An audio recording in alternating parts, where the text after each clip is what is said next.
Don't mind the snow, but today is March 6th and Venus is entering Aries, which is an interesting transit because Venus is in detriment in Aries, which most people will regard as like a really negative thing.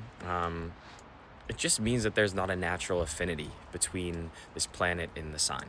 Speaking from someone that has Venus in Aries in my natal chart, you can work with it. You can totally work with it, just like you can work with any placement. They're just different. So where Venus is naturally is at home in Taurus, right? There's certain benefits there, yeah, but there are still challenges to work through, even in that regard. Much to like Venus in Aries has benefits and challenges. It's just a intricate way of expressing yourself through a certain archetypal lens. So Venus moving into Aries while it's in detriment and moving from Pisces into Aries is this energy of being in such like a dreamlike state of love, really tapped into the universal heart of Pisces and then entering into the intense, passionate fire of Aries. It feels almost like a rude awakening in a way because Aries is Mars's sign. Mars is Venus's opposite in a way, whereas Venus represents the divine feminine, Mars represents the divine masculine energy.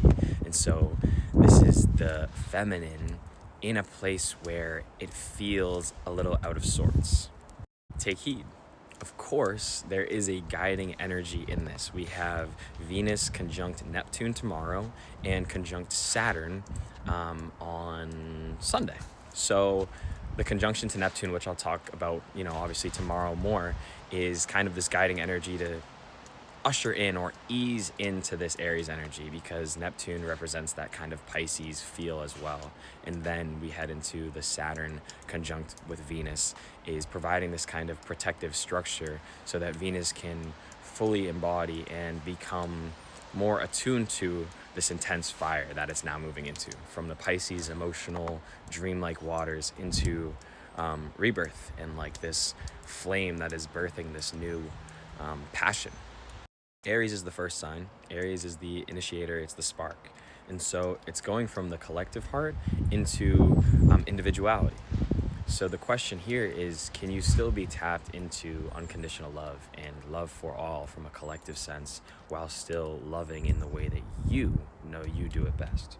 It's the shift from a collective centered way of loving into balancing that, right? Still acknowledging that that is a piece, but doing it in your authentic way because you love you best and you love others when you love authentically the way that you are meant to. Hope this helps. Peace.